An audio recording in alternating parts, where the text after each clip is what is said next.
नमस्कार, खास शो लेकर हाजिर हूं मैं आलोक। भगवा, जिसे सनातन परंपरा में त्याग, तपस्या और वैराग्य का प्रतीक माना जाता है, भगवा आज संसद के गलियारों में सियासी बहस का सबसे बड़ा विषय बन गया है। और इसी बात विवाद किसी साधु संत के बयान से नहीं, बल्कि संसद में एक सांसद के पहनावे से शुरू हुआ। दरअसल पूर्णिया से सांसद पप्पू यादव भगवा वस्त्र पहनकर, माथे पर तिलक लगाकर और पुजारी के भेष में संसद पहुंचे। उनके हाथ में एक चंदा पात्र भी था और उनका कहना था कि वो राम मंदिर निर्माण के लिए जुटाए गए चंदे के हिसाब किताब और जवाबदेही का सवाल उठा रहे हैं। लेकिन जैसे ही उनकी तस्वीर सामने आई, संसद से लेकर सड़क तक सियासी तूफान खड़ा हो गया और सत्ता पक्ष ने तो इसे करोड़ों सनातनियों की आस्था और भगवा का अपमान बताया। तो कई नेताओं ने तो यहां तक कहा कि भगवा किसी राजनीतिक प्रदर्शन की पोशाक नहीं, बल्कि त्याग और साधना का प्रतीक है। इतना ही नहीं, संत समाज के तो कई प्रतिनिधियों ने भी इस प्रदर्शन पर आपत्ति जताते हुए कहा कि धार्मिक प्रतीकों का इस्तेमाल राजनीतिक संदेश देने के लिए नहीं होना चाहिए। दूसरी ओर विपक्ष का तर्क भी जरा सुनिए। विपक्ष का साफ तौर पर यह दलील है, यह तर्क है कि लोकतंत्र में सांसद को सरकार से सवाल पूछने का अधिकार है और यदि किसी मुद्दे को प्रतीकात्मक तरीके से उठाया गया है तो उसका जवाब तथ्यों के आधार पर दिया जाना चाहिए। लेकिन सबसे बड़ा सवाल यही है कि आखिर पप्पू यादव ने पुजारी का भेष क्यों चुना? क्या यह सिर्फ एक प्रतीकात्मक विरोध था? क्या यह संसद के भीतर सरकार को घेरने की कोई नई राजनीतिक रणनीति है, या फिर यह एक ऐसा कदम है जिसने राजनीति और आस्था के बीच की बहस को और ज्यादा गहरा दिया है? इन्हीं तमाम सवालों के जवाब खंगालती देखिए हमारी ये खास रिपोर्ट।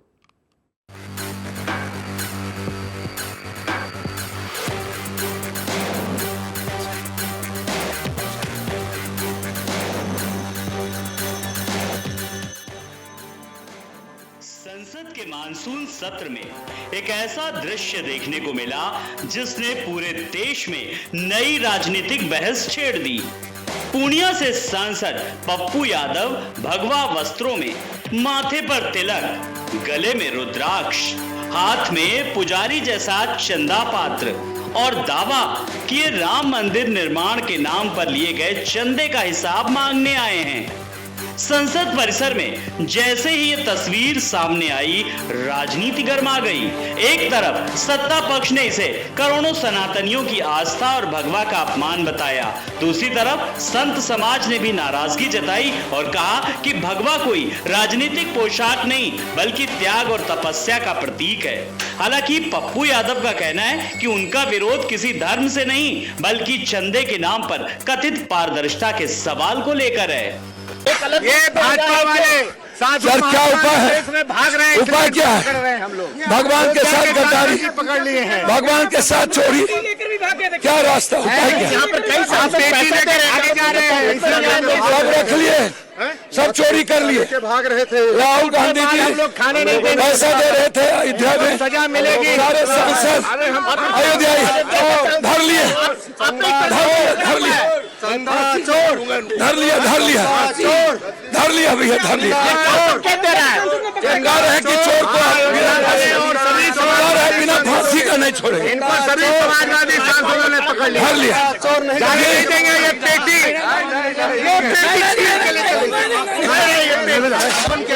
छीन के भगवा रंग केवल एक वस्त्र नहीं, सनातन परंपरा में ये त्याग, वैराग्य, तपस्या और आध्यात्मिक जीवन का प्रतीक माना जाता है। देश के ज्यादातर साधु संत और सन्यासी भगवा धारण करते हैं। इसी वजह से जब कोई राजनीतिक नेता भगवा पहनकर संसद में विरोध दर्ज कराता है तो बहस केवल राजनीति तक सीमित नहीं रहती, वो सीधे धार्मिक भावनाओं से जुड़ जाती है। यही वजह है कि इस प्रदर्शन पर सबसे ज्यादा प्रतिक्रिया भगवा पहनने को लेकर सामने आई। सौभाग्य हम लोगों को अपना स्थान मिल गया बरसों से बड़ा खुश हो गए। सब चलते महाराज जी, सांसद अवधेश जिस तरह रामलला की तस्वीर अपने पैरों में गिरवा के पप्पू यादव गिरा रहे हैं, पप्पू यादव साधु बने हैं, कैसे देखते हैं इस पूरे मामले में? इसीलिए दिमाग में कमजोरी आती है तो कोई आदमी कुछ भी कर सकता है।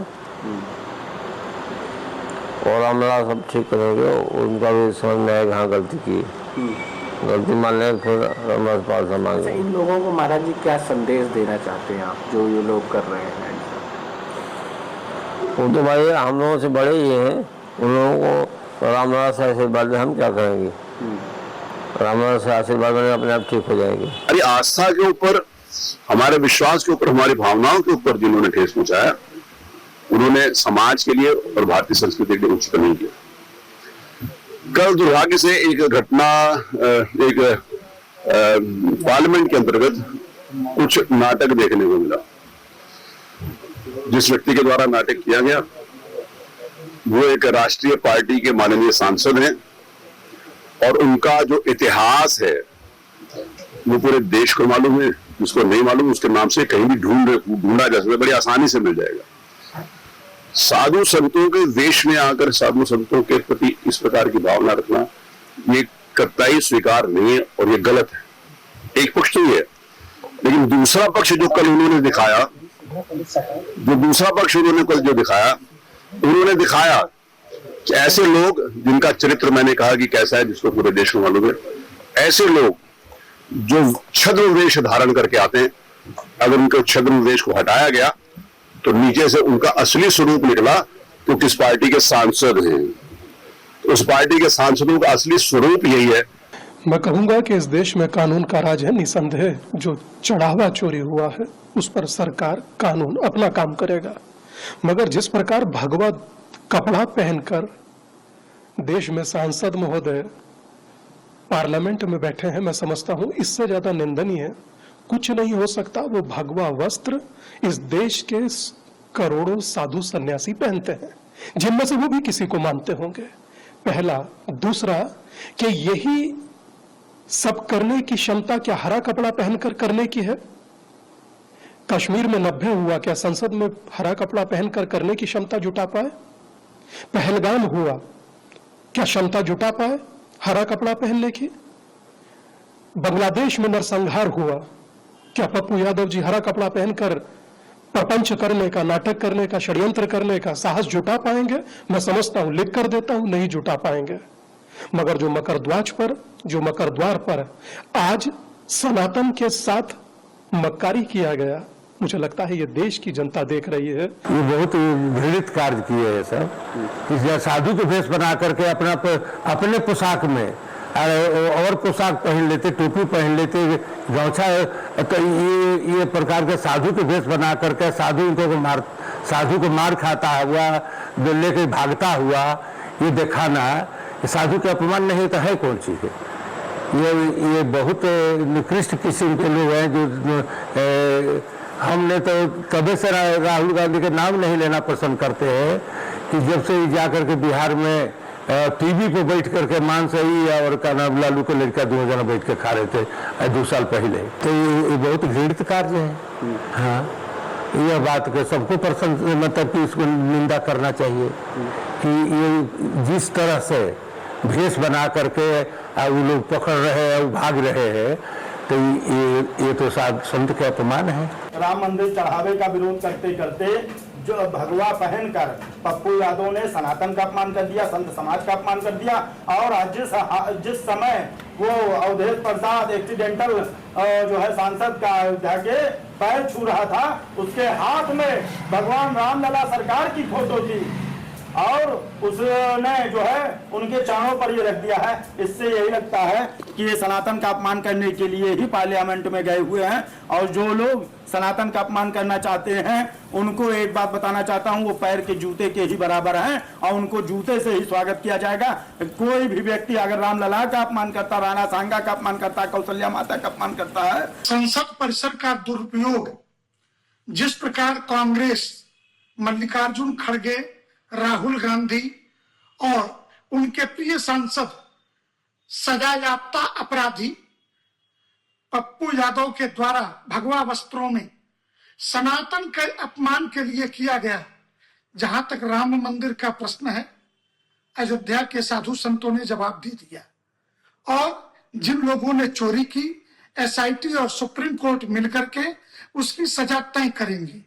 परंतु इसकी आड़ में सनातन हिंदू धर्म, उनके साधु संतों के त्याग तपस्या को लांछित करने का प्रयास अखिल भारतीय संत समिति कतई बर्दाश्त नहीं करेगी। आज दुर्भाग्यपूर्ण घटना देखने को मिला है संसद भवन में। माननीय सांसद के द्वारा क्या डेमोक्रेसी में, लोकतांत्रिक व्यवस्था में, प्रजातंत्र में इस प्रकार से सनातन का अपमान माननीय सांसद करेंगे?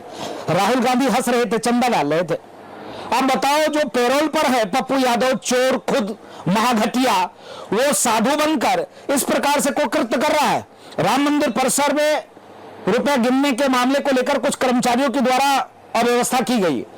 इस प्रकार से वहां पर समाजवादी पार्टी के नेतागण तथा कथित अयोध्या के सांसद और तमाम नेता कॉलर पकड़कर संतों के खींच रहे थे भगवा वेश में। पप्पू यादव भगवा वस्त्र को धारण कर रहा है, भगवान राम की मूर्ति तस्वीर लेकर के, और देश प्रसाद भी है। ये भगवा का अपमान क्यों कर रहे हैं? ये लोग भगवा का अपमान कर रहे हैं, सनातन का अपमान कर रहे हैं, और आज सभी लोग चुप हैं। मैं तो कहता हूं कि ऐसे लोगों का जूता और चप्पलों से स्वागत होना चाहिए, डंडों से स्वागत होना चाहिए। हिंदुस्तान की पहचान भगवा से है, और संस्कृति और सनातन में भगवा सोने का प्रतीक है, और भगवा का अपमान करने का मतलब सनातन का अपमान हुआ, राम का अपमान हुआ। एक अग्निवेश धारण का जिसे लोग भगवा कहते हैं, भगवा एक रंग भी है। भगवा सनातन धर्म में अग्निवेश है। इसको बहुरूपीय जब धारण कर लेते हैं तो वो स्वयं का राम नाम सत्य कर लेते हैं। ये उसी का सूचक है। राम नाम सत्य होने का जब समय आ जाता है तो व्यक्ति ऐसे ही आडंबर धारण करता है जो उसने पूरे जीवन में न तो किए न उसकी कल्पना की। पूर्ण स्थिति देख रहा हूं, जिस तरह से समाज को कलंकित करने का, सनातन संस्कृति को कलंकित करने का काम किया है ये विपक्ष के लोगों ने, सपा के और बिहार से पप्पू यादव जैसे लोगों ने ये कलंकित करने का काम किया है। ये दूसरे पे उंगली कर रहे थे, लेकिन आज अपने दामन को इन्हें देखना चाहिए। जिस तरह से इन्होंने समाज के सनातन संस्कृति के साथ कुठाराघात करने का काम किया है, ऐसे लोगों पे भारत सरकार से मैं निवेदन करता हूं कि ऐसे लोगों पे कठोर से कठोर कार्रवाई होनी चाहिए। राजनीतिक जानकारों की नजर में इसके कई मायने निकाले जा रहे हैं। पहला, राम मंदिर देश की सबसे बड़ी धार्मिक और राजनीतिक घटनाओं में से एक रहा है। ऐसे में उससे जुड़े किसी भी मुद्दे को उठाना स्वाभाविक रूप से राष्ट्रीय बहस का विषय बन जाता है। दूसरा, पप्पू यादव अपने विरोध को सामान्य बयान की बजाय प्रतीकात्मक तरीके से दिखाना चाहते थे ताकि संदेश ज्यादा प्रभावी बने। तीसरा, संसद के अंदर और बाहर दोनों जगह इस मुद्दे को राष्ट्रीय चर्चा का विषय बनाया जा सके। हालांकि ये विश्लेषण है, पप्पू यादव की घोषित मंशा वही मानी जाएगी जो उन्होंने सार्वजनिक रूप से कही है। विवाद का सबसे बड़ा कारण बना भगवा वस्त्र। कई संतों और धार्मिक संगठनों ने कहा कि भगवा किसी राजनीतिक नाटक या विरोध प्रदर्शन का माध्यम नहीं बनाया जाना चाहिए। उनका कहना है कि भगवा करोड़ों लोगों की आस्था का प्रतीक है, इसीलिए उसका इस्तेमाल केवल राजनीतिक संदेश देने के लिए करना उचित नहीं माना जा सकता। पप्पू यादव के इस प्रदर्शन के बाद सत्ता पक्ष ने मोर्चा खोल दिया। बीजेपी और एनडीए के नेताओं ने इसे सिर्फ एक राजनीतिक विरोध नहीं बल्कि सनातन परंपरा और भगवा का अपमान करार दिया। नेताओं का कहना है कि भगवा वस्त्र कोई राजनीतिक वेशभूषा नहीं बल्कि करोड़ों हिंदुओं की आस्था, त्याग, तपस्या और आध्यात्मिक परंपरा का प्रतीक है। ऐसे में संसद परिसर में पुजारी का भेष धारण कर राजनीतिक प्रदर्शन करना धार्मिक प्रतीकों का अनुचित इस्तेमाल है। सत्ता पक्ष के नेताओं ने यह भी कहा कि राम मंदिर देश की करोड़ों लोगों की श्रद्धा का केंद्र है और मंदिर निर्माण के लिए लोगों ने अपनी आस्था से प्रेरित होकर योगदान दिया था। उनका आरोप है कि इस तरह के प्रतीकात्मक प्रदर्शन से धार्मिक भावनाओं को ठेस पहुंचाने की कोशिश की जा रही है। कुछ नेताओं ने इसे संसद की गरिमा से भी जोड़ते हुए कहा कि लोकतंत्र के सर्वोच्च सदन में विरोध दर्ज कराने के कई संसदीय तरीके हैं, लेकिन धार्मिक प्रतीकों का इस्तेमाल कर राजनीतिक संदेश देना उचित नहीं माना जा सकता। सत्ता पक्ष का ये भी कहना है कि विपक्ष लगातार उन मुद्दों को उठाने की कोशिश कर रहा है जिनसे धार्मिक और राजनीतिक विवाद खड़ा हो सके। उनके मुताबिक ये प्रदर्शन सरकार से ज्यादा सनातन परंपरा और राम मंदिर से जुड़ी भावनाओं को निशाना बनाने का प्रयास है। इसी वजह से संसद से लेकर सोशल मीडिया तक इस मुद्दे पर सत्ता पक्ष लगातार हमलावर नजर आ रहा है। दूसरी ओर विपक्ष इस पूरे विवाद को अलग नजरिए से देख रहा है। विपक्षी नेताओं का कहना है कि लोकतंत्र में किसी भी सांसद को सरकार से सवाल पूछने और जनता से जुड़े मुद्दों को प्रतीकात्मक तरीके से उठाने का अधिकार है। उनका तर्क है कि यदि किसी जनप्रतिनिधि ने राम मंदिर निर्माण के लिए जुटाए गए चंदे या उससे जुड़े किसी पहलू पर सवाल उठाया है तो उस पर राजनीतिक और तथ्यात्मक जवाब दिया जाना चाहिए, न केवल प्रदर्शन के तरीके को विवाद का केंद्र बनाया जाए। विपक्ष का कहना है कि इस पूरे घटनाक्रम को धार्मिक रंग देकर मूल मुद्दे से ध्यान हटाने की कोशिश की जा रही है। कुछ विपक्षी नेताओं ने कहा कि संसद सरकार से जवाबदेही तय करने का मंच है और जनहित से जुड़े किसी भी विषय पर सवाल उठाना संसद का संवैधानिक अधिकार है।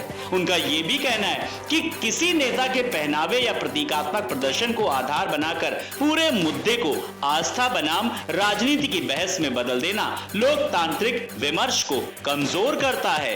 हालांकि विपक्ष के भीतर भी इस प्रदर्शन के तरीके को लेकर अलग अलग राय देखने को मिली हैं। कुछ नेताओं ने इसे व्यक्तिगत राजनीतिक शैली बताया, जबकि अन्य ने कहा कि विरोध का उद्देश्य सरकार से जवाब मांगना था। कुल मिलाकर सत्ता पक्ष और विपक्ष दोनों इस मुद्दे को अपने अपने राजनीतिक दृष्टिकोण से जनता के सामने रख रहे हैं और इसी वजह से संसद से लेकर सियासी गलियारों तक ये विवाद लगातार चर्चा का विषय बना हुआ है। निंदनीय है, दुखद है, दुर्भाग्यपूर्ण है, लेकिन इन लोगों से आप कुछ और अपेक्षा भी नहीं कर सकते हैं। देखिए, जिन लोगों ने भगवान राम के अस्तित्व को नकारा, जिन लोगों ने अवरोध पैदा किया कि भगवान राम के जन्मभूमि पे भव्य राम मंदिर बने, जिन लोगों ने यह भी कहा कि भाई मंदिर मत बनवाइए, वहां अस्पताल बनवा दीजिए, जिन लोगों ने कार सेवकों पे गोली चलवाई, वो हमारी श्रद्धा और आस्था का इस प्रकार से अपमान कर रहे हैं। पूरे देश और पूरे विश्व भर के हिंदू आहत हैं, मर्माहत हैं।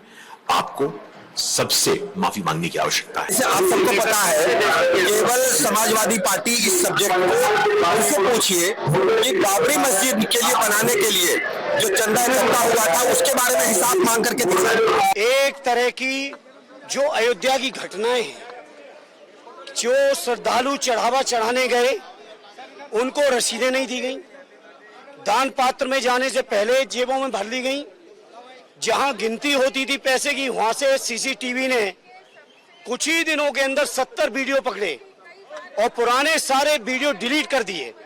ये तो एक सिंबॉलिक हम लोगों ने प्रदर्शन किया कि कैसे अयोध्या में डकैती पड़ रही है 2020 से, जब से प्रभु श्री राम के मंदिर के निर्माण का ट्रस्ट बना है तब से डकैती पड़ रही है और तभी से नहीं पड़ रही है।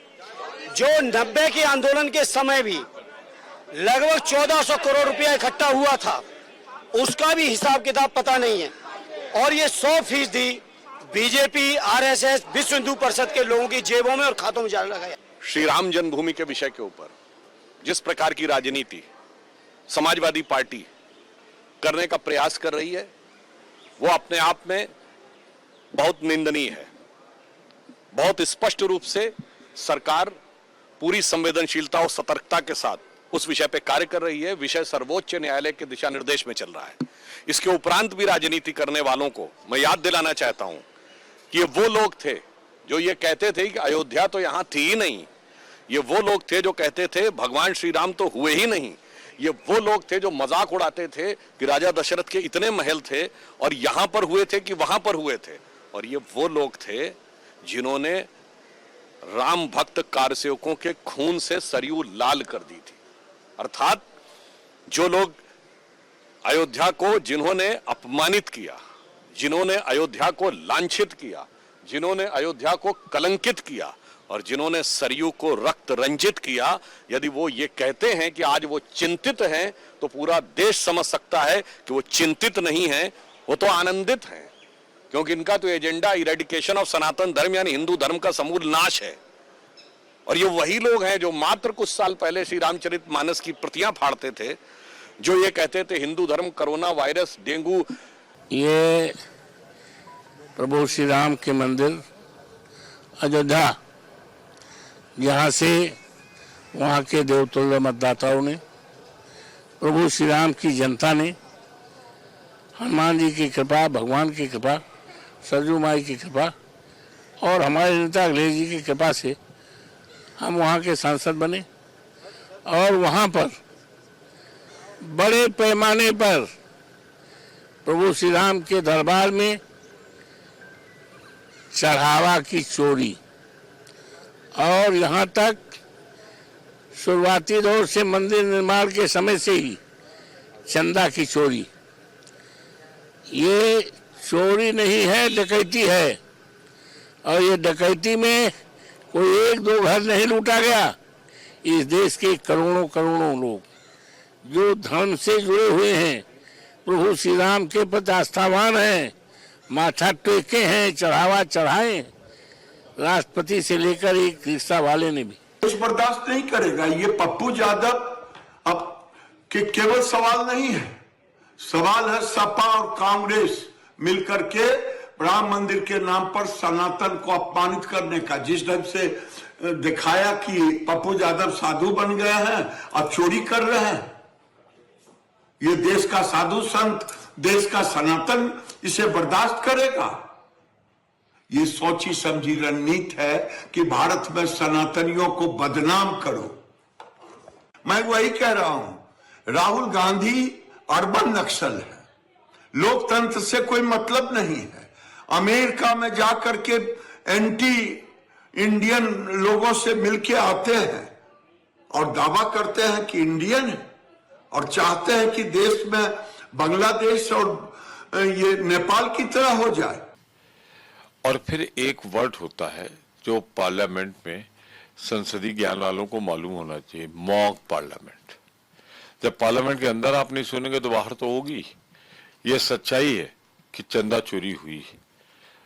कपड़ा कोई भारतीय जनता पार्टी का विशेषाधिकार नहीं कि वही गेरुआ या उनके पाले हुए लोग पहनेंगे। साधु महात्मा पहनता है, हम लोग घर में पूजा पाठ करते हैं तो पहनते हैं, तो ये कौन सी बात हो गई?